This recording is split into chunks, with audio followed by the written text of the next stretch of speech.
واتقوا الله ويعلمكم الله. Bismillahirrahmanirrahim. Assalamualaikum warahmatullahi wabarakatuh. Alhamdulillahi rabbil alamin. Wassalatu wassalamu ala ashrafil anbiya'i wal mursalin, nabiyyina Muhammadin wa ala alihi wa ashabihi wa man tabi'ahum bi ihsanin ila yaumiddin. Amma ba'd.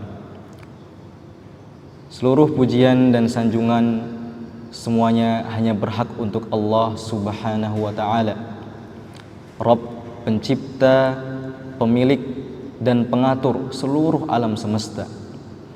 Semoga salawat serta salam selalu terlimpahkan, tercurahkan dan terus menerus mengalir kepada baginda Nabi kita, junjungan kita, panutan kita, idola kita, suri tauladan kita, Nabi Muhammad sallallahu alaihi wasallam, kepada para keluarga beliau, para sahabat beliau, serta orang-orang yang berpegang teguh dengan ajaran sunnah beliau hingga hari akhir kelak.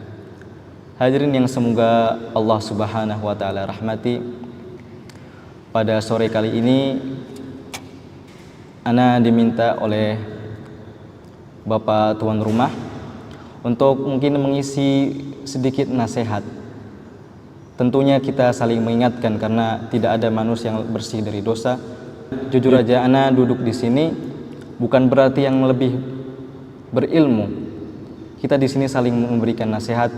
Bahkan mungkin di antara seluruh jamaah yang hadir di sini, ana mungkin yang paling muda di sini. Supaya suasananya tidak menegangkan, ana ingin mendahului dengan perkenalan terlebih dahulu. Karena mungkin sebagian hadirin belum mengenal siapa sih yang membawa acara di depan kali ini. Izinkan ana memperkenalkan diri. Nama ana Yahya. Ana berasal dari Semarang, Jawa Tengah. Ana kelahiran tahun 2006. Usia ana kurang lebih 20 tahun. Dan untuk pendidikan ana sendiri, alhamdulillah Allah Subhanahu wa ta'ala mudahkan. Ana terlahir dari orang tua yang sudah mengenal sunnah, alhamdulillah. Kemudian ana belajar selama kurang lebih 8 tahun di sebuah lembaga pendidikan, Ma'had Ta'zimus Sunnah di kota Semarang. Kemudian ana melanjutkan pendidikan di sebuah pondok pesantren yang bernama Imam Ahmad bin Hanbal. Di situ ana belajar tentang Al-Qur'an dan mempelajari lebih dalam tentang bahasa Arab, tentang ilmu shorof dan nahwu dan kitab-kitab para ulama yang lainnya. Kemudian Allah mudahkan ana bisa melanjutkan pengabdian mengajar di sebuah pondok pesantren tahfidz Dhiaul Quran di kota Sragen di Jawa Tengah. Disitulah ana bertemu dengan Akhi Hamad yang sekarang menjadi imam di Masjid Al-Um Tabalong. Mungkin sedikit yang bisa ana sampaikan dari perkenalan kali ini. Untuk sore kali ini insya Allah semoga Allah mudahkan mengisi tentang tema perjalanan kehidupan manusia dari awal hingga finish, yaitu di neraka selamanya atau di surga selamanya. Sebelum dimulai, ana ingin memberikan sedikit pertanyaan. Di antara hadirin yang hadir di sini, mungkin kalau boleh bertanya, Bapak kelahiran tahun berapa, Pak? 90. Tahun berapa Indonesia merdeka? Tahun 1945. Nah, pada waktu tahun 1945 Masehi tersebut, pertanyaannya adalah, apakah Allah Subhanahu wa ta'ala telah menciptakan kita semua? Kita otomatis pasti belum lahir pada waktu itu. Apakah Allah Subhanahu wa ta'ala telah menciptakan kita? Lalu pertanyaannya di mana kita waktu itu? Kemudian yang kedua, kalau Allah Subhanahu wa ta'ala belum menciptakan kita waktu itu, masih menjadi apa? Ada yang tahu di sini? Tahun 1945, di zaman kakek buyut kita berperang melawan para penjajah. Di mana kita waktu itu? Apakah sudah ada? Allah ciptakan? Lalu di mana? Kita semua yang hadir di sini dan seluruh manusia pada awalnya sebelum diciptakan jasad kita semuanya, kita semua ada di dalam alam ruh. Allah Subhanahu wa taala menciptakan sebuah alam seperti alam dunia ini. Di dalamnya terdapat ruh-ruh manusia semuanya. Karena semua makhluk membutuhkan ruh, termasuk manusia. Ruh apabila diibaratkan sama seperti robot yang membutuhkan baterai.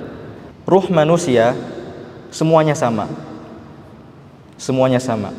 Yang membedakan adalah ketika nanti ruh tersebut diletakkan di jasad manusia tersebut. Mungkin anak ingin memberikan gambaran fase kehidupan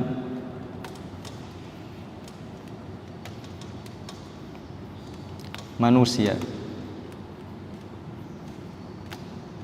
Yang pertama, di mana tadi? Alam ruh.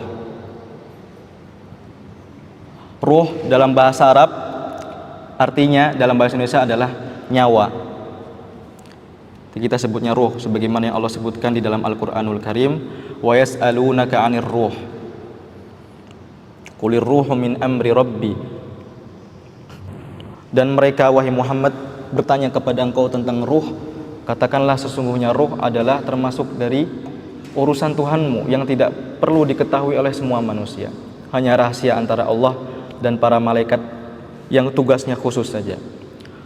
Manusia Allah ciptakan seluruhnya dimulai dari alam ruh, termasuk ruh Nabi Adam alaihissalam. Jauh sebelum Nabi Adam alaihissalam tersebut diciptakan. Kemudian setelah alam ruh, Allah Subhanahu wa taala sudah memberikan gambaran perjalanan manusia dilanjut ke dalam alam kandungan, yaitu rahim seorang ibu. Ketika sel telur wanita dibuahi oleh sel sperma laki-laki, kemudian bertemu, Allah takdirkan menjadi seorang janin. Nah, dimulai dari seperti yang Allah sebutkan dalam surat Al-Mu'minun, summa khalaqanan nutfata 'alaqah. Kemudian kami Allah jadikan dari setetes air mani tersebut 'alaqah, yaitu segumpal darah. Summa khalaqanal 'alaqata mudghah. Kemudian kami jadikan dari segumpal darah tersebut menjadi segumpal daging. Summa khalaqanal mudghata 'alaqah. Summa khalaqanal mudghata. Kemudian kami jadikan dari daging tersebut fakasawnal 'idhama lahma. Kemudian kami balut, kami bungkus daging yang menjadi tulang tersebut dengan anggota-anggota tubuh yang lain. Dari berupa mata, telinga, mulut, hidung, kemudian otak, akal untuk berpikir. Allah ciptakan tangan, kaki, kemudian alat kelamin dan seterusnya. Allah sempurnakan. Kemudian ada pertanyaan. Allah membentuk rupa manusia yang berbeda-beda. Ya, antara manusia berbeda-beda wajahnya, postur tubuhnya, kemudian tinggi badannya, semuanya berbeda-beda kan. Lalu apa nama Allah yang berhubungan dengan Allah membentuk muka manusia yang berbeda-beda tersebut? Siapa yang tahu? Nama Allah yang menunjukkan Allah membeda-bedakan bentuk-bentuk rupa wajah manusia. Semuanya beda. Apa nama Allah tersebut? Di Jalan Nansarunai kan ada Asmaul Husna di sana. Pasti setiap kita mungkin pernah lewat di Jalan Nansarunai kan. Tapi siapa yang memperhatikan nama-nama Allah yang dipasang di situ? Masya Allah, mungkin pemerintah kita sengaja menaruhnya di situ supaya kita mengingat Allah Subhanahu wa taala, mengenal nama-nama Allah yang 99 tersebut. Nama Allah yang disebutkan dalam Al-Qur'an hanya 99, akan tapi sebenarnya lebih dari itu semua. Apa nama Allah tersebut? Al-Musawwir, zat yang maha membentuk. Allah membentuk rupa-rupa makhluknya sesuka Allah, terserah Allah. Ada yang sempurna, ada yang tampan, ada yang cantik, ada yang biasa saja, bahkan mungkin ada yang cacat. itu semua atas kehendak Allah Subhanahu wa taala. Nah, di alam kandungan ketika Allah Subhanahu wa taala telah menyempurnakan bentuk jasad manusia, semuanya sudah sempurna. Sudah ada tangannya, ada kakinya, ada matanya, ada hidungnya, ada mulutnya, ada telinganya, ada otaknya. Di usia berapa janin Allah tiupkan ruh? Mungkin bapak-bapak yang sudah memiliki anak, kurang lebih 4 bulan. Barakallahu fikum. Di usia 4 bulan, janin yang berada di dalam perut seorang ibu, Allah utus seorang malaikat yang tugasnya khusus untuk meniupkan ruh, mengambil satu ruh dari alam ruh, kemudian ditiupkan ke dalam tubuh janin yang ada di dalam rahim seorang ibu tersebut. Bisa dipahami sampai sini? Mungkin kita bisa bayangkan bahwa seorang janin yang ada di dalam perut ibu tersebut adalah diri kita masing-masing. Kita bisa bayangkan bahwa janin tersebut adalah diri kita masing-masing. Kita masih ada di dalam perut ibu kita. Kemudian Allah Subhanahu wa taala mentakdirkan seorang manusia normal akan lahir dari perut ibunya pada waktu berapa bulan? Kurang lebih 9 bulan 10 hari kurang lebih. Dengan izin Allah, Allah lancarkan urusan persalinannya. Lahir seorang bayi. Bahkan kata Al-Imam Ibnul Qayyim Al-Jauziyah rahimahullahu taala, seorang bayi yang lahir ke alam dunia dan menangis itu secara ilmu agama, sebenarnya bayi tersebut menangis disebabkan karena bayi itu menolak untuk hidup di dunia. Saking kuatnya fitnah-fitnah ada di dunia, dari berupa fitnah syubhat yang sangat mengganggu pikiran dalam beribadah, atau fitnah syahwat dari kesenangan-kesenangan dunia berupa harta, wanita, tahta, jabatan dan lain sebagainya. Itu fitnah-fitnah syahwat. Pada awalnya janin seorang manusia itu menangis karena menolak itu semua. Kemudian seiring berjalannya waktu semakin dewasa, karena sering terbiasanya manusia tersebut dengan fitnah-fitnah itu, sehari-hari hidup dengan fitnah-fitnah tersebut, sampai dia merasa nyaman dengan fitnah tersebut. Dia merasa nyaman dengan pelukan, merasa nyaman dengan harta, bahkan apabila sudah dewasa merasa nyaman dengan wanita. Itu semua adalah fitnah. Kapan boleh dinikmati? Boleh secukupnya. Bahkan dalam Islam Allah Subhanahu wa taala memberikan kesempatan bagi seorang laki-laki yang mampu untuk menikah lebih dari satu. Itu menunjukkan dalam agama Islam semuanya diatur, tidak dibatasi, tidak dikekang nafsu itu, akan tapi diberi jatah yang pas porsinya. Wallahu taala alam bisawab. Kemudian setelah bayi itu lahir, tumbuh dalam asuhan orang tuanya, dalam kasih sayang ibunya, minum dari air susu ibunya. Kemudian seiring berjalannya waktu, latihan berjalan, masuki pendidikan SD, SMP dan seterusnya sampai kerja. Ini kehidupan dunia sangatlah singkat. Kita rasa mungkin kita ingat zaman-zaman kita waktu kecil. Apabila mengingat zaman kita waktu kecil, bagaimana? Apa yang kita pikirkan? Rasanya sangat cepat sekali waktu berjalan, bukan? Nah, seperti itulah kehidupan dunia. Rasulullah SAW mempermisalkan kehidupan dunia seperti seseorang yang sedang melakukan perjalanan safar. Beliau SAW bersabda, "Mali walid dunya." Apa urusanku dengan dunia? "Wa mad dunya wali." Apa urusan dunia denganku? Tidaklah perumpamaan seorang yang hidup di dunia ini seperti seseorang yang melakukan perjalanan, kemudian singgah berteduh di bawah pohon, kemudian memakan sedikit bekalnya, kemudian melanjutkan perjalanannya. Hanya sebatas itu kehidupan kita di dunia ini. Kehidupan kita di dunia, Nabi SAW berapa umur beliau wafat? 63 tahun kurang lebih. 63 tahun lebih sedikit. Dengan pola hidup yang dilakukan Nabi alaihi salatu wassalam, Nabi sallallahu alaihi wasallam jarang sakit beliau. Beliau sangat sehat fisiknya, bukan sangat kuat. Beliau Allah beri umur hanya 63 tahun saja. Nabi alaihi salatu wassalam umur berapa beliau menerima wahyu? Umur 40 tahun. Ketika umur 40 tahun beliau menerima wahyu, kemudian beliau berdakwah di Mekkah secara sembunyi-sembunyi selama berapa tahun? Selama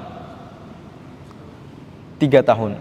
Selama bersembunyi di Mekkah berdakwah di sana selama kurang lebih 3 tahun. Kemudian dakwah di Mekkah secara terang-terangan selama berapa tahun? Selama 10 tahun. Berarti total beliau berdakwah di kota Mekkah selama berapa tahun? 13 tahun. Selama 13 tahun beliau berdakwah di kota Mekkah. Kemudian karena kuatnya gangguan di sana, sehingga turunlah perintah Allah untuk berhijrah ke kota Yathrib yang sekarang dikenal dengan kota Madinah. Pada waktu beliau berhijrah di kota Madinah, berapa usia beliau waktu itu? Beliau menerima wahyu umur 40 tahun.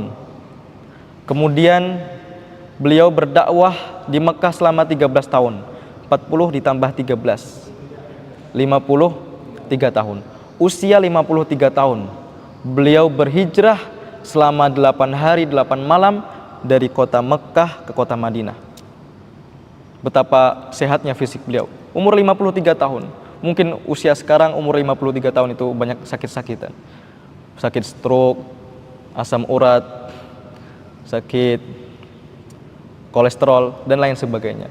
Sedangkan Nabi alaihi salatu wassalam umur 53 tahun masih kuat berjalan safar, menaiki unta bersama Abu Bakar 8 hari 8 malam dari kota Mekkah ke kota Madinah.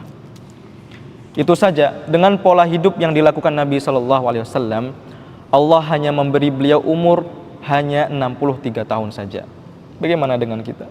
Bahkan Nabi SAW bersabda, umur umatku hanya 60 sampai 70 tahun saja, dan sedikit yang melewati dari 70 tahun tersebut. Betapa singkatnya kita apabila dibandingkan dengan kehidupan setelah kematian. Masih panjang perjalanan kita, masih alam roh. Kemudian alam kandungan. Setelah alam kandungan, alam dunia. Alam kandungan, kemudian selanjutnya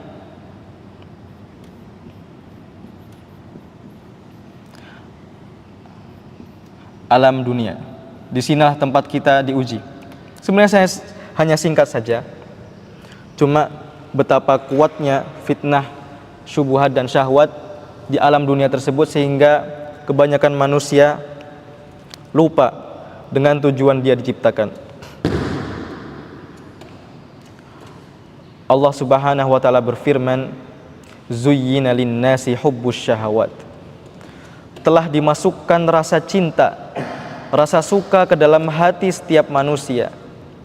Minan nisa, dari menyukai wanita, wal banin, dan menyukai anak-anak, wal qanatiril muqantarah, dan harta perbendaharaan dunia, minadz zahabi, dari emas, wal fiddah, dan perak, wal khailil musawwamah, dan kuda yang ditambatkan, wal an'am, dan binatang-binatang ternak, wal harth, dan perkebunan pertanian.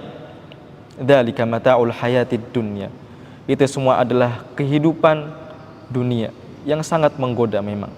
Sehingga kebanyakan manusia lupa akan tujuannya diciptakan oleh Allah Subhanahu wa taala. Apa tujuan Allah Subhanahu wa taala menciptakan manusia? Agar supaya kita beribadah kepada Allah Subhanahu wa taala. Apa dalilnya? Quran surah Az-Zariyat ayat 56. Wa ma khalaqtul jinna, sekali-kali aku Allah tidak menciptakan jin, wal insa, dan manusia, illa liya'budun, kecuali agar supaya mereka hanya beribadah kepadaku. Hadirin yang semoga dimuliakan Allah Subhanahu wa taala. Usia 63 tahun. Kita mengambil usia standar yang Allah Subhanahu wa taala memberikan nabi usia tersebut. Hitunglah usia 63 tahun ini kita akan wafat. Allah akan ambil nyawa kita. Selesai sudah jatah hidup kita di dunia ini. Dengan umur kita masing-masing. Bayangkan dengan umur kita masing-masing. Ana misalkan usia ana 20 tahun. Misalkan Allah Subhanahu wa taala catatkan usia ana meninggal adalah 63 tahun. 63 tahun dikurangi 20 tahun 43 tahun. Jatah hidup ana di dunia ini kurang lebih misalkan adalah 43 tahun lagi. Nah, apa yang akan dilakukan oleh seorang hamba tersebut apabila memiliki sisa umur tersebut? Kita bisa bayangkan dengan umur kita masing-masing. Apa yang akan kita lakukan dengan jatah umur yang tersisa tersebut? Mungkin apabila usia 50 tahun atau 40 tahun, kita bisa bayangkan tinggal sisa berapa tahun lagi kita hidup ini. Itu pun kalau Allah Subhanahu wa taala memberikan kita umur yang sama seperti Nabi, bahkan mungkin bisa lebih awal dari itu. Wallahu taala alam bisawab. Kemudian karena kuatnya fitnah ujian yang Allah uji hamba-hambanya di dunia ini, sehingga menyebabkan sebagian manusia lupa akan tujuannya diciptakan, maka manusia setelah wafatnya akan memasuki alam cabut nyawanya. Kemana manusia akan pergi? Alam barzakh.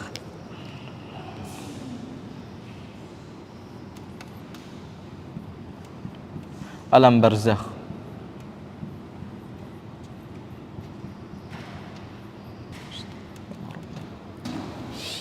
Ruh manusia adalah sebab tubuh manusia ini bisa bergerak. Apabila ruh manusia dicabut, maka tubuh ini tidak ada gunanya, tidak bisa digerakkan sama sekali. Yang bisa menggerakkan seperti ini adalah ruh, adalah nyawa. Seorang janin apabila belum ditiupkan ruh di dalamnya, maka dia tidak bisa bergerak. Seperti itu pula orang mati. Orang mati apabila telah dicabut nyawanya, maka dia tidak bermanfaat lagi. Tubuhnya akan membusuk. Manusia apabila nyawanya telah diambil, maka tubuhnya akan membusuk. Hadirin yang semoga dirahmati Allah Subhanahu wa taala, ruh tempatnya adalah di dalam dada. Sebagaimana yang banyak disebutkan dalam Al-Qur'an, inti ruh mana hati, jantung di mana tempat anggota tubuh tersebut memompa darah dan mengalirkan kepada seluruh tubuh, sehingga kita bisa menggerakkan seperti ini. Antum bayangkan kita menggerakkan seperti ini karena adanya nyawa di dalam ini, karena adanya jantung yang mengalirkan darah. Dari aliran darah inilah kita bisa bergerak karena adanya nyawa. Sehingga seseorang yang mengalami sakitnya sakaratul maut adalah disebabkan karena ruh tersebut sangat kuat melekat ke dalam tubuh manusia tersebut. Bayangkan, seorang janin ditiupkan ruh pada tubuhnya, kemudian hidup di dunia selama kurang lebih 70 tahun.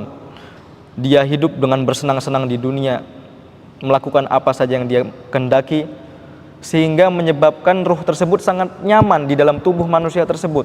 Dia lupa akan akhirat, lupa akan kampung halaman yang sesungguhnya, yaitu surga, tempat di mana ayah kita Adam alaihissalam dulu di situ. Kemudian diturunkan beserta anak keturunannya untuk dihukum dan diuji. Karena saking melekatnya nyawa tersebut, ruh tersebut di dalam tubuh manusia, sehingga ketika malaikatul maut datang dan hendak mengambil ruh tersebut menolak, sehingga sangat susah untuk diambil, sehingga sakit, menimbulkan rasa sakit yang sangat, sehingga disebutkan dalam surat Al-Qiyamah, wal taffatis saqu bis-saq. Rasa sakit tersebut menyebabkan kedua betis saling bertautan. Saking sakitnya sakaratul maut tersebut, kedua betis saling bertautan. Saking sakitnya sakaratul maut tersebut, disebabkan karena ruh tersebut sudah nyaman dalam tubuh manusia. Adapun para nabi, orang-orang soleh, para ulama yang ruhnya selalu memikirkan akhirat, selalu pulang ke akhirat dan tidak melekat ke dalam tubuh manusianya, sangat mudah untuk diambil oleh malaikatul maut. Oleh karena itu banyak disalahfahami bahwa Nabi Muhammad SAW merasakan sakitnya sakaratul maut. Tidak. Beliau sangat mudah nyawa beliau untuk diambil. Bahkan malaikatul maut izin terlebih dahulu kepada beliau untuk mengambil nyawa beliau. Akan tapi banyak disalahpahami bahwa beliau merasakan sakit ketika sakaratul maut.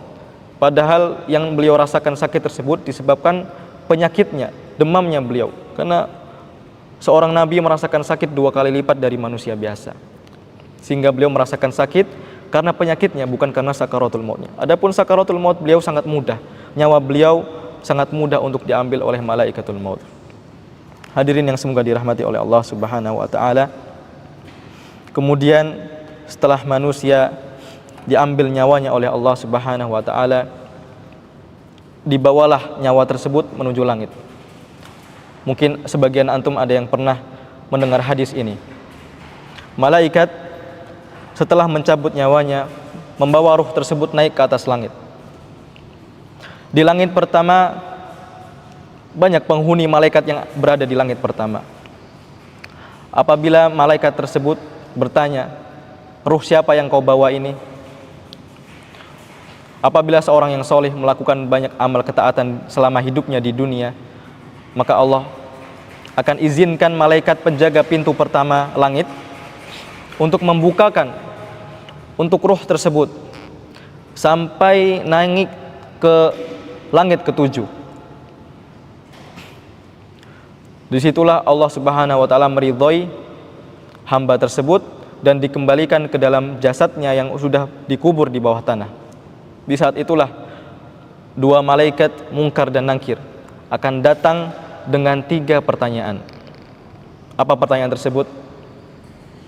Man Rabbuka, man madinuka, man nabiyuka. 3 pertanyaan tersebut adalah siapa Rabbmu? Siapa Tuhanmu yang selama ini engkau sembah, engkau berharap kepadanya, engkau takut kepadanya? Siapa? Madinuka, apa agamamu? Apa keyakinan yang selama ini kamu anut? Yang terakhir adalah man nabiyuka. Siapa nabi yang diutus untuk membawakan risalah Allah kepadamu? Apabila seorang mukmin, maka hamba tersebut dapat dengan mudah menjawab 3 pertanyaan tersebut. Mungkin kita semua tahu jawaban dari 3 pertanyaan tersebut. Akan tetapi hanya hamba-hamba Allah yang Allah pilihlah yang akan Allah mudahkan untuk menjawab 3 pertanyaan tersebut. Kita mungkin tahu jawabannya. Yang pertama adalah Allah, yang kedua adalah Islam, yang kedua adalah Muhammad sallallahu alaihi wasallam. Akan tetapi di alam kubur nanti hanya hamba-hamba pilihan Allah lah yang Allah mudahkan untuk menjawab 3 pertanyaan ini. Kita mungkin tahu di dunia ini, kita tahu. Akan tetapi di alam kubur nanti hanya hamba-hamba Allah yang Allah pilihlah. Sebagaimana dalam surat disebutkan dalam Al-Qur'an, yusabbitullahu alladhina amanu bil qawli tsabiti fil hayatid dunya wa fil akhirah. Allah akan kokohkan orang-orang beriman yang Allah pilih untuk bisa menjawab 3 pertanyaan tersebut. Hadirin yang semoga dirahmati oleh Allah Subhanahu wa taala, apabila hamba tersebut berhasil menjawab 3 pertanyaan tersebut, maka Allah akan memerintahkan malaikat mendatangkan amal perbuatannya yang dia lakukan selama di dunia ini dalam bentuk rupa dirinya sendiri. Dalam bentuk rupa dirinya sendiri yang tampan. Apabila laki-laki, rupawan, bau harum, wangi. Kemudian dia bertanya, siapa engkau? Man anta? Dia menjawab, aku adalah amalan perbuatanmu selama engkau hidup di dunia. Dan dia akan menemani tuannya yang ada di dalam alam kubur tersebut. Sebagaimana disebutkan oleh Nabi SAW, akan ada 3 yang mengikuti seorang mayit ketika dihantarkan ke dalam kuburannya. Siapa 3 tersebut? Keluarganya, amalannya, dan hartanya. Yarji usani, kedua ini akan pulang. Wa yabqal awwal, dan 1 akan menetap menemaninya. 2 adalah keluarga dan harta, dan yang akan menemani tetap tinggal bersama tuannya adalah amalan perbuatannya.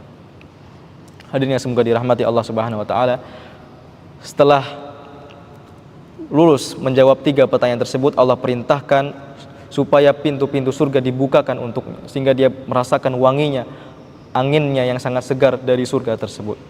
Namun yang kita khawatirkan apabila kita gagal dalam menjawab 3 pertanyaan tersebut, karena kita tidak mengilmui 3 ini. Kita wajib mengilmui siapa Tuhan kita, apa agama kita, Islam, mengilmui sampai dalam, dan siapa Nabi kita, mengenal tentang beliau, perjuangan beliau, kisah beliau, sirah beliau, perjuangan beliau, dakwah beliau. Kita harus mengilmui 3 ini, karena 3 ini adalah 3 pokok yang sangat penting yang wajib kita pelajari, yang biasa kita pelajari dengan kitabnya Syekh Muhammad Ibn Abdul Wahhab, yaitu kitab Usulus Salasah, 3 landasan pokok dalam mempelajari agama Islam. Namun apabila seorang mayit gagal dalam menjawab 3 pertanyaan tersebut,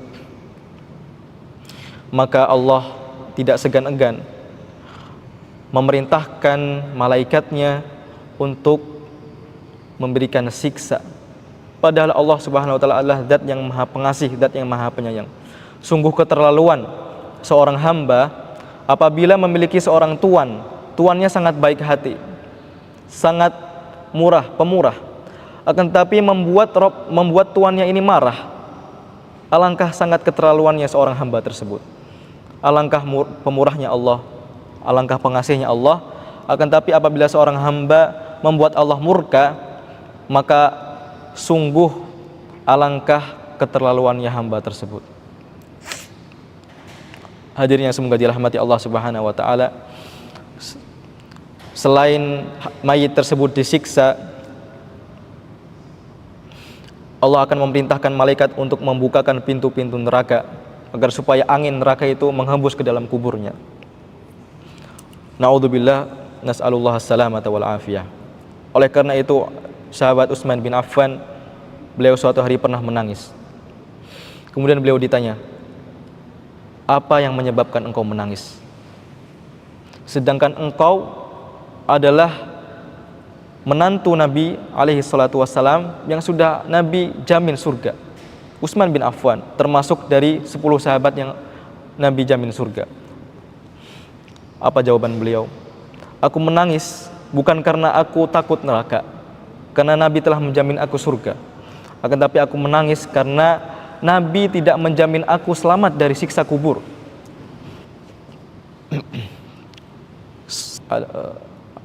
Radhiyallahu anhu, beliau saja sangat takut kepada azab kubur. Banyak manusia mungkin belum mengimani tentang azab kubur ini. Perlu diketahui wahai hadirin sekalian, bahwa hal-hal yang gaib yang Allah Subhanahu wa taala beritakan di dalam Al-Qur'an dan Rasul sallallahu alaihi wasallam beritakan dalam hadis-hadisnya wajib kita imani 100%. Alangkah meruginya hamba-hamba yang tidak percaya dengan apa yang Nabi sampaikan. Di antaranya adalah adanya azab kubur. Hadirin yang semoga dirahmati Allah Subhanahu wa taala, di dalam alam barzakh kita akan menunggu keluar dari alam tersebut ketika kapan? Kapan kita keluar dari alam barzakh? Ketika malaikat peniup sangkakala meniupkan sangkakala yang kedua. Sangat lama. Antum bisa bayangkan betapa lamanya Nabi Adam alaihissalam, betapa lamanya orang-orang yang hidup jauh sebelum kita, betapa lamanya mereka menunggu di alam barzakh, di tengah kesendirian. Maka siapkanlah bekal amal sebaik-baiknya untuk menjadi teman kita nanti ketika kita di sendirian. Maka adanya ibadah iktikaf sebenarnya di antara hikmahnya adalah melatih diri kita sendiri untuk latihan sendirian bersama Allah Subhanahu wa taala dalam ibadah kita dan dengan amal kita. Hadirin yang semoga dirahmati Allah Subhanahu wa taala, setelah seorang manusia dikubur, kemudian tubuhnya membusuk dan dimakan oleh belatung dan cacing-cacing tanah, maka orang-orang beriman akan meminta kepada Allah untuk disegerakan ditegakkannya hari kiamat. Adapun orang-orang yang kufur kepada Allah, maka mereka meminta agar supaya Allah terus menunda hari kiamat, sehingga sampai di mana waktu seluruh manusia yang masih hidup di dunia ini mereka lupa tentang hari kiamat. Allah Subhanahu wa taala akan sudah memberikan tanda-tandanya akan terjadinya hari kiamat. Di antaranya adalah hari kiamat akan terjadi ketika manusia tidak ada satu orang pun yang mengingat tentang hari kiamat itu sendiri, di mana manusia itu semua sibuk sampai lupa akan terjadinya hari kiamat. Maka waktu itulah Allah akan mentakdirkan terjadinya hari kiamat. Tidak ada seorang pun yang ingat tentang hari kiamat, sekalipun orang berilmunya. Tidak ada yang ingat dan tidak ada yang mengingatkan tentang hari kiamat. Di saat itulah hari kiamat akan terjadi. Allahu musta'an, nas'alullah salamata wal afiyah. Saat hari kiamat terjadi, saat gunung-gunung Allah angkat, Allah hantamkan ke muka bumi, semua berantakan, laut-laut meluap, semuanya terjadi dengan hebat. Seluruh makhluk yang Allah ciptakan seluruhnya mati. Manusianya, hewannya, jinnya, sekalipun iblisnya yang hidup sejak sebelum Nabi Adam sampai sekarang, iblis masih hidup, semuanya akan mati, termasuk malaikat-malaikatnya, sampai tersisa 3 malaikat. Disebutkan dalam hadis Nabi SAW, hanya tersisa 3 malaikat dan Allah Subhanahu wa taala yang beristiwa di atas arsy, yaitu malaikat Jibril, pemimpinnya para malaikat, kemudian malaikat pencabut nyawa, dan malaikat peniup sangkakala. Tersisa. Kemudian Allah Subhanahu wa taala berfirman bertanya kepada malaikatul maut, sedangkan Allah sebenarnya sudah tahu. Ya malaikatul maut, man yabqa? Siapa yang tersisa? Apa jawab malaikat maut?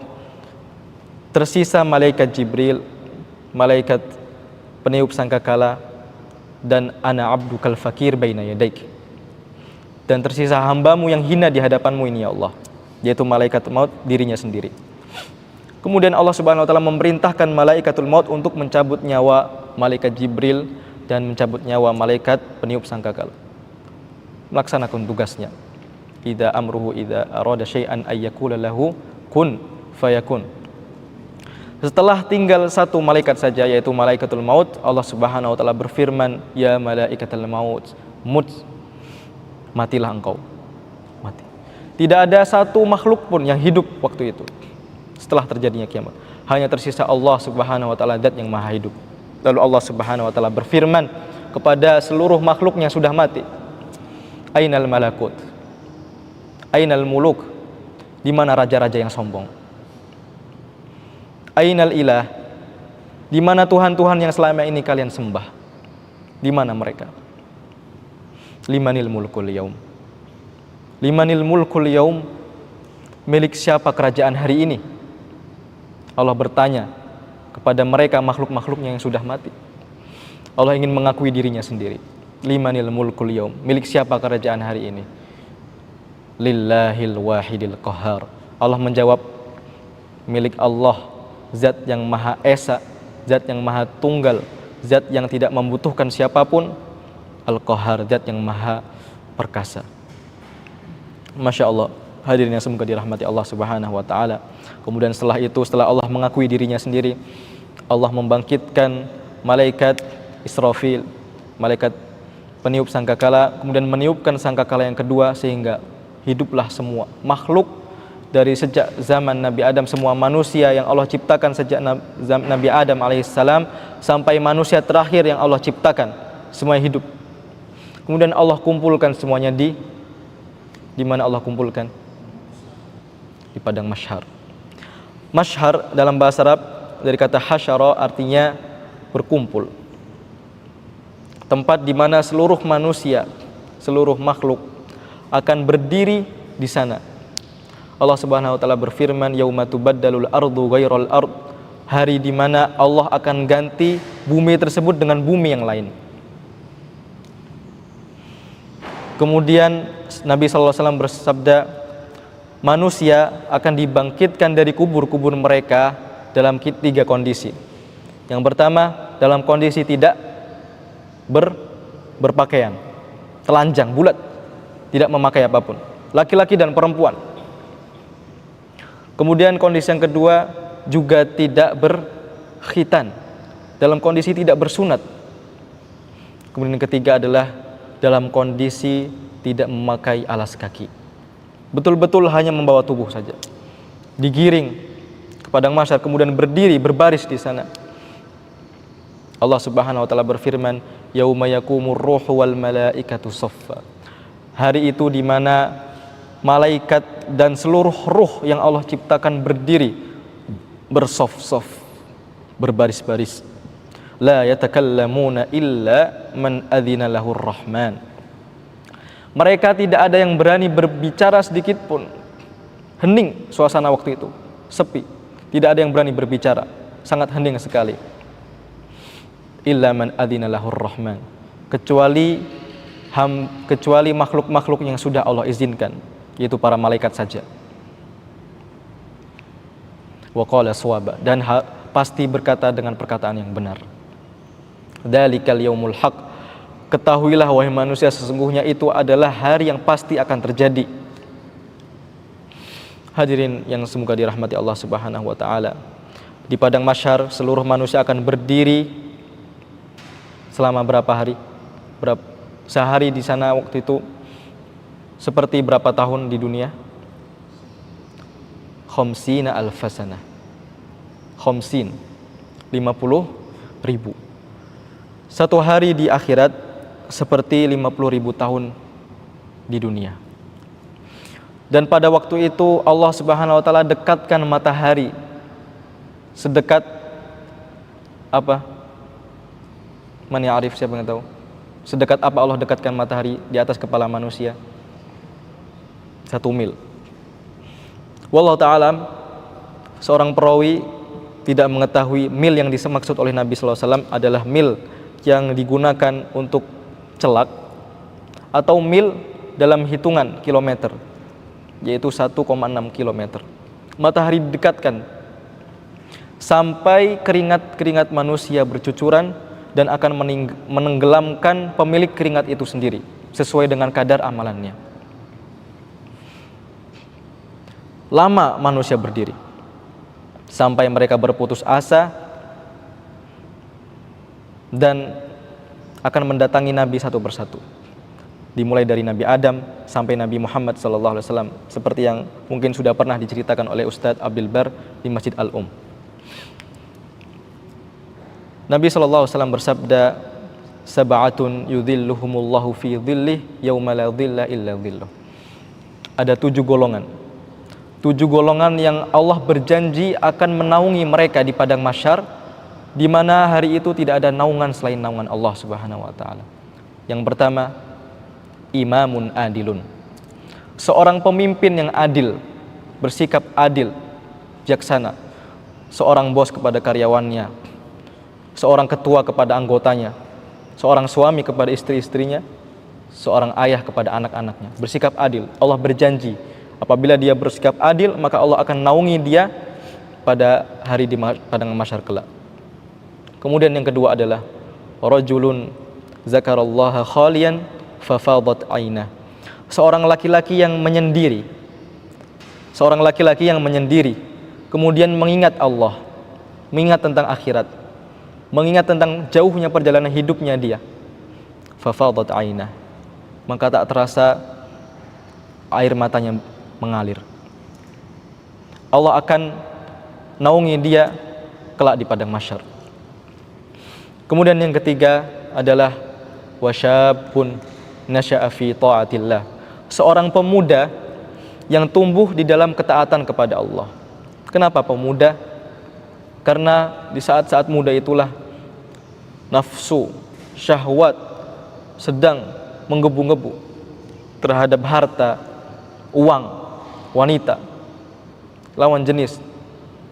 Pada waktu muda itulah Allah Subhanahu wa taala berjanji akan menaungi seorang pemuda yang tumbuh di dalam ketaatan kepada Allah.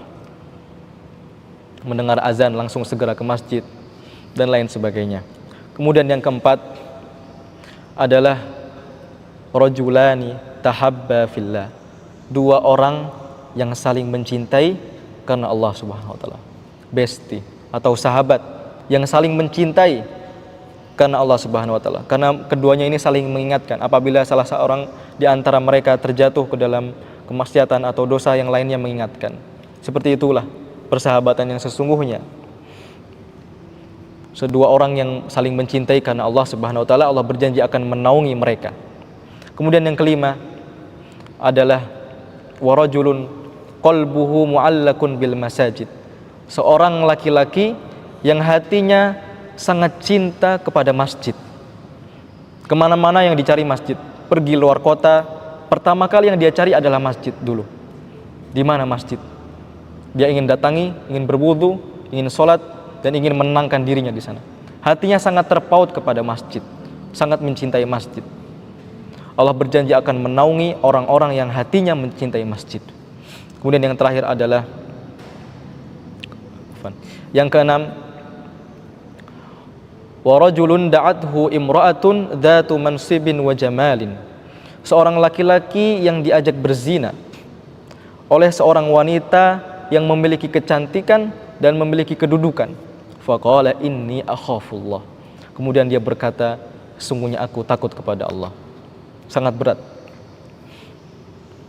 Kemudian yang ketujuh adalah wa rajulun tasaddaqa bi shadaqatin fa akhfaha, seseorang yang menyembunyikan sedekahnya hatta la ta'lamu shimaluhu ma tunfiqu yaminuhu, sampai-sampai tangan kirinya tidak mengetahui apa yang diinfakkan oleh tangan kanannya. 7 golongan yang Allah berjanji, dan pasti Allah akan menepati janjinya.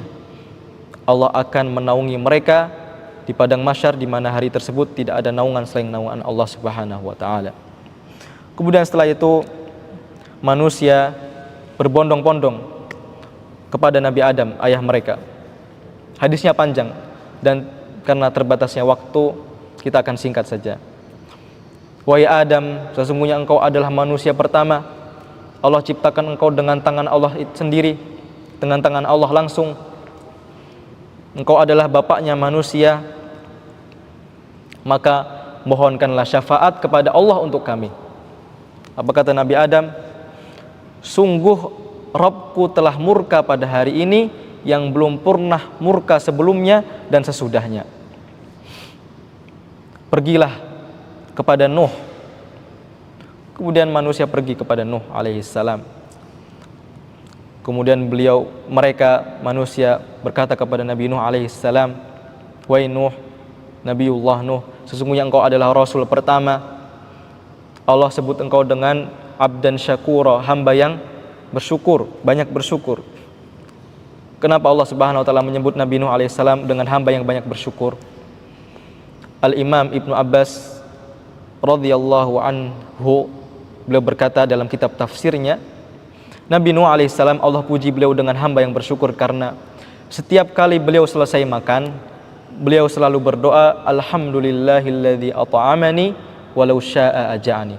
Segala puji bagi Allah Tuhanku, zat yang maha memberikan aku makan. Seandainya Allah mampu, Allah berkehendak, Allah bisa saja menjadikan aku lapar. Apabila beliau selesai minum, beliau berdoa, alhamdulillahilladzi saqani walau syaa adma'ani. Segala puji bagi Allah, zat yang telah memberikan aku minum. Jika Allah berkehendak, Allah bisa saja membuatku haus. Apabila selesai membuang hajatnya, beliau berdoa, alhamdulillahilladzi adhaba 'anil adza walau syaa habasahu. Segala puji bagi Allah, zat yang telah mengeluarkan kotoran dari dalam tubuhku. Seandainya Allah mau, Allah bisa saja menahannya dalam tubuhku. Itulah di antara sebab kenapa Nabi Nuh alaihissalam Allah puji dengan hamba yang banyak bersyukur. Maka di antara doa-doa yang alhamdulillah Allah istiqomahkan, semoga Allah bisa istiqomahkan kita mengucapkan doa tersebut seperti apa yang didoakan oleh Nabi Nuh alaihissalam. Selesai makan, alhamdulillah Allah memberikanku makan, jika Allah berkehendak Allah bisa buatku lapar. Allah memberi minum, alhamdulillah Allah memberikan aku minum, jika Allah berkehendak Allah bisa buat aku haus. Selesai buang hajat, alhamdulillah Allah telah membuang kotoran dari tubuhku. Jika Allah berkehendak, Allah bisa tahan kotoran dalam tubuhku. Berdoa dengan doa Nabi Nuh alaihissalam. Nabi Nuh alaihissalam berkata, sungguh aku telah mendoakan keburukan untuk kaumku. Beliau menyesali, mendoakan keburukan untuk kaumnya, beliau menyesal. Pergilah selainku. Sesungguhnya Allah telah murka pada hari ini yang belum pernah murka sebelum dan sesudahnya. Pergilah kepada selainku. Kemudian manusia berbondong-bondong datang kepada nabi-nabi setelah Nabi Nuh, kepada Nabi Ibrahim alaihissalam, kepada Nabi Musa alaihissalam, kepada Nabi Isa alaihissalam. Semuanya menyebutkan hajatnya, menyebutkan hujahnya, kenapa mereka tidak bisa memohonkan syafaat kepada Allah, merasa bersalah. Di antaranya Nabi Ibrahim alaihissalam. Saat manusia bertanya kepada Nabi Ibrahim, wahai Nabi Ibrahim, mohonkanlah syafaat kepada Allah untuk kami. Apa jawaban beliau? Sungguh aku telah berdusta 3 kali dusta. Sebagaimana disebutkan oleh Ustadz Abdul Bar dalam kajian beliau, di antara dusta beliau adalah ketika beliau berkata inni sakim, diajak oleh kaumnya untuk merayakan festival tahunan oleh masyarakat Babilonia. Beliau berkata inni sakim, sungguh aku sedang sakit. Beliau berdusta di situ, sebenarnya memiliki rencana untuk menghancurkan patung-patung di saat para penduduk kampung telah pergi. Itu dusta beliau yang pertama. Kemudian dusta beliau yang kedua adalah beliau menyebutkan bahwa yang menghancurkan patung-patung kecil itu adalah patung yang paling besar, padahal beliau sendiri yang menghancurkannya. Kedustaan beliau yang kedua. Sebenarnya kedustaan beliau ada manfaatnya, tapi beliau menyesal. Kemudian kedustaan beliau yang ketiga adalah ketika istrinya beliau Sarah digoda oleh seorang raja Mesir. Kemudian beliau berkata, ini adalah saudariku. 3 dusta beliau yang menjadikan beliau merasa tidak pantas untuk memintakan syafaat kepada Allah untuk manusia. Pergilah kepada selainku. Datang kepada Nabi Musa. Nabi Musa berkata, aku telah membunuh 1 jiwa yang tidak bersalah, ya kan? Ketika Nabi Musa alaihissalam sebelum diutus, beliau pernah membunuh seorang suku Kipti dari Mesir. Kepada Nabi Isa alaihissalam, kemudian yang terakhir kepada Nabi Muhammad sallallahu alaihi wasallam. Kemudian Nabi Muhammad sallallahu alaihi wasallam berjalan menuju bawah arsy. Kemudian beliau bersujud memuji-muji Allah dengan pujian yang sebelumnya Allah belum pernah dipuji dengan pujian tersebut. Allah berikan ilham kepada beliau, membukakan pujian-pujian tersebut kepada beliau. Kemudian Allah Subhanahu wa taala berfirman kepada Nabi, "Ya Muhammad, irfa' ra'sak." Angkat kepalamu. Washfa' tushaffa', dan berikanlah syafaat, sesungguhnya aku telah mengizinkan engkau untuk memberikan syafaat. Dan itulah syafaat yang disebutkan dengan syafaat udma, syafaat Nabi SAW, syafaat umum, semua manusia mendapatkannya. Hadirin yang semoga dirahmati Allah Subhanahu wa taala. Sebenarnya sangat panjang kisahnya, akan tapi kita akan singkat. Setelah Allah Subhanahu wa taala memberikan syafaat melalui perantara Nabi Muhammad sallallahu alaihi wasallam, di saat itulah Allah Subhanahu wa taala memanggil satu persatu hambanya. Satu persatu hambanya menghadap Allah Subhanahu wa taala. Sebagaimana disebutkan di dalam akhir-akhir surat Maryam. Setiap hamba akan menghadap Allah Subhanahu wa taala dan mempertanggungjawabkan seluruh amal perbuatannya yang selama ini dia lakukan di dunia. Semuanya akan menghadap, sekalipun nabi, semua nabi juga akan menghadap Allah Subhanahu wa taala. Apalagi kita, seorang hamba biasa. Maka persiapkanlah bekal yang cukup untuk hari di mana kita akan menghadap Allah Subhanahu wa taala sendirian. Tidak ada yang bisa membantu kita. Ayah kita, ibu kita, istri kita, anak-anak kita, tidak ada yang bisa membantu. Semua hanya memikirkan dirinya sendiri. Tidak ada yang memikirkan orang lain. Yauma yafirrul mar'u min akhihi wa ummihi wa abi. Tidak ada yang memikirkan saudaranya, tidak ada yang memikirkan istrinya, tidak ada yang memikirkan bapak ibunya. Semua memikirkan dirinya sendiri. Tidak ada yang memikirkan anaknya. Semua hanya memikirkan diri sendiri. Nafsi, nafsi, diriku, diriku. Sekalipun Nabi Muhammad SAW sudah hanya memikirkan diri beliau sendiri. Kemudian hisab, Allah Subhanahu wa taala akan menginterogasi, bertanya kepada hambanya satu persatu, apa yang kau lakukan. Padahal Allah Subhanahu wa taala sudah mengetahui apa yang hambanya ini lakukan. Tetapi Allah ingin bertanya langsung kepada hambanya tersebut. Selesai hisab, maka Allah Subhanahu wa taala memerintahkan para malaikatnya untuk menyerahkan catatan-catatan amal setiap manusia kepada pemiliknya. Seperti yang kita ketahui, setiap manusia memiliki 2 malaikat yang selalu standby, hadir di samping kanan dan kirinya, yaitu malaikat Raqib dan malaikat Atid, mencatat amal kebaikan dan amal keburukannya. Dan seluruh catatannya itu semuanya akan dibagikan masing-masing kepada pemiliknya kelak di akhirat. Barang siapa yang diberikan catatan amalnya dari arah kanan, maka sungguh beruntunglah orang tersebut. Namun apabila catatan amal tersebut diberikan dari arah kiri atau arah belakang, maka sungguh merugilah orang tersebut. Setelah diberikan catatan amal, masing-masing orang memiliki catatannya amal masing-masing, maka Allah Subhanahu wa taala memerintahkan catatan amal tersebut untuk diletakkan di atas mizan, di atas timbangan. Diletakkanlah amal perbuatan buruk seorang hamba di sini. Bayangkan saja amalan buruk masing-masing dari kita yang pernah kita lakukan semuanya diletakkan satu neraca, satu piring timbangan, kemudian amal kebaikannya diletakkan pada timbangan yang lain. Mana yang paling berat? Mana di antara amalan kita yang paling banyak, keburukan atau kebaikannya? Apabila keburukannya, maka tamatlah sudah riwayat hamba tersebut. Adapun apabila kebaikan yang lebih berat, maka sungguh beruntung hamba tersebut. Setelah hal itu selesai, seluruh manusia ditimbang amalannya, maka manusia akan digiring menuju sebuah tempat yang bernama Qantharah. Apa itu Qantharah? Qantharah adalah tempat di mana seluruh makhluk akan saling membalas perbuatan saat waktu di dunia. Seseorang pernah memukul, seseorang pernah menghibah, seseorang pernah mencela orang yang lain, maka hari tersebut tidak ada uang, tidak ada emas, tidak ada perak. Yang ada hanyalah amalan. Apabila seseorang memukul, mencela atau menghibah orang lain, maka pahala orang ini akan dipindahkan kepada orang yang dia zalimi tersebut. Namun apabila dia sudah tidak memiliki pahala sedikit pun dan yang tersisa hanyalah dosa, maka dosa orang yang dia zalimi akan dipindahkan kepada orang yang zalimi tersebut. Allahul musta'an, nas'alullah salamata wal afiyah. Di situ Allah mengadili hamba-hambanya dengan seadil-adilnya. Makanya tidak ada seorang mukmin yang hidup di dunia ini kecuali dengan perasaan tenang. Mereka tenang, orang-orang beriman itu, karena mereka yakin akan adanya akhirat, akan adanya Qantharah.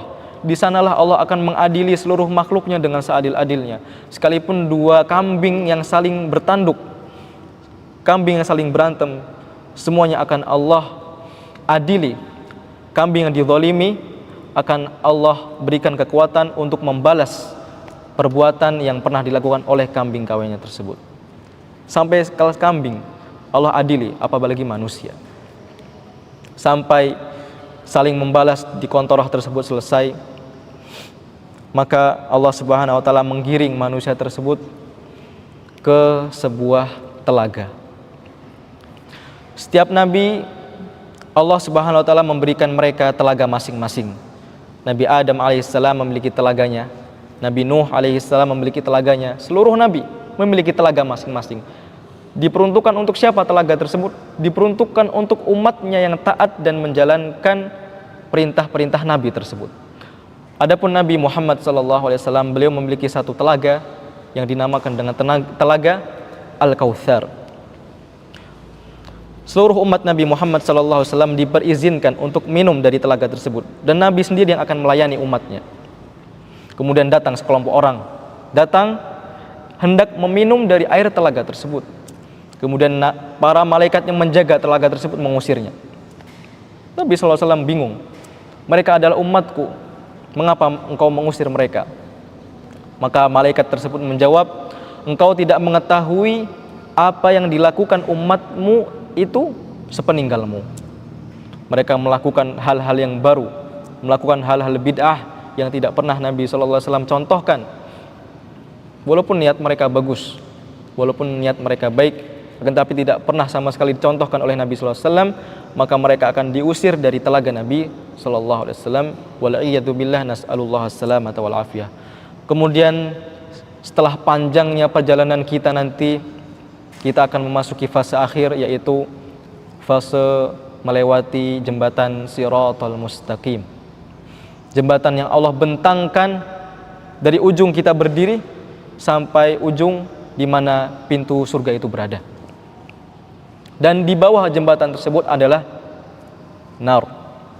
neraka. Jurang neraka yang Allah siapkan untuk orang-orang yang mengingkari Allah Subhanahu wa taala. Adapun para nabi alaihi wassalatu wassalam, maka Allah akan mudahkan mereka untuk melewati jembatan tersebut. Para nabi alaihi wassalatu wassalam akan melewati jembatan As-Siratal Mustaqim secepat kedipan mata. Percaya atau tidak percaya, ini yang disebutkan Nabi sallallahu alaihi wasallam, ini adalah hal gaib yang akan terjadi nanti. Kita sebagai seorang mukmin wajib percaya dengan apa yang beliau sebutkan. Para nabi alaihi wasallam akan melewati jembatan tersebut secepat kedipan mata. Kemudian orang-orang beriman yang imannya kuat, mereka akan melewati jembatan tersebut secepat angin berhembus. Kemudian di bawahnya lagi yang imannya di bawah akan melewati jembatan tersebut dengan secepat menaiki seekor kuda. Seakan-akan cepatnya seperti seekor kuda yang melintas. Kemudian yang imannya di bawah itu lagi seperti orang yang sedang berlari. Di bawahnya itu lagi seorang yang sedang berjalan. Di bawahnya itu lagi adalah orang yang imannya lemah dan sedikit melakukan ketaatan dan banyak melakukan dosa-dosa, sehingga dia melewati jembatan tersebut dalam keadaan terseok-seok, bergantung-gantung. Padahal jembatan Sirat, Nabi SAW sebutkan adalah jembatan yang lebih tipis daripada satu helai rambut yang dibagi menjadi 7, dan lebih licin dan lebih tajam daripada pedang. Allahul musta'an, nas'alullah salamata wal afiyah. Ana hanya menyampaikan apa yang Nabi SAW sampaikan. Adapun percaya atau tidak percaya, maka itu adalah tergantung dengan hati kita masing-masing. Kita sebagai seorang mukmin adalah alladzina yu'minuna bil ghaib, adalah orang-orang yang beriman dengan hal-hal yang gaib yang belum kita lihat.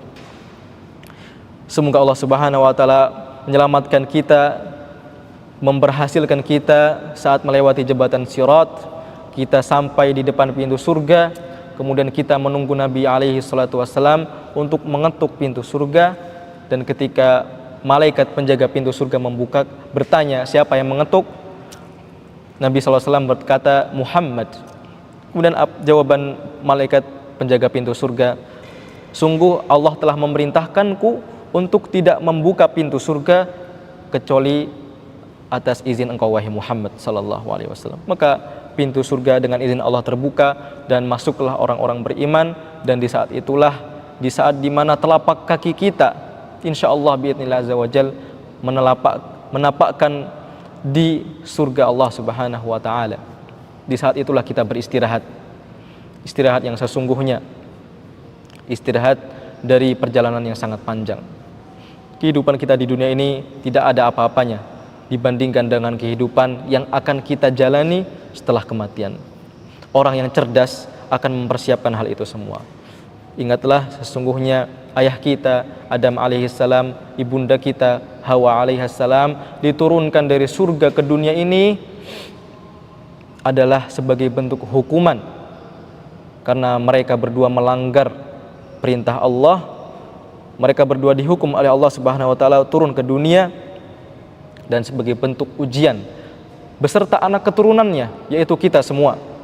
Barang siapa yang lulus dari ujian ini, maka Allah akan kembalikan dia, maka Allah akan pulangkan dia menuju ke tempat asalnya, yaitu surga, dengan selamat. Namun apabila orang yang gagal dari ujian dunia ini, maka Allah tak akan segan-segan, Allah yang maha pemurah, Allah yang maha pengasih, tidak akan segan-segan akan memasukkan dia ke dalam azabnya neraka. Wal'iyadzubillah, nas'alullah as-salamata wal afiyah. Mungkin ini yang bisa Anda sampaikan. Kurang lebihnya mohon maaf. Semoga Allah Subhanahu wa taala bisa mempertemukan kita kembali, mengumpulkan kita kembali di surganya Allah Subhanahu wa taala kelak. Mungkin kita bisa bertemu kali ini di dunia ini. Akan tetapi ketika di akhirat nanti kita akan memikirkan diri kita masing-masing. Anak akan memikirkan diri anak sendiri. Antum semua akan memikirkan diri antum sendiri-sendiri. Tidak ada yang memikirkan anak-anaknya, tidak ada yang memikirkan istrinya, tidak ada yang memikirkan ibunya, tidak ada yang memikirkan bapaknya. Semua memikirkan diri sendiri. Dan di saat di surga itulah kita akan saling mencari.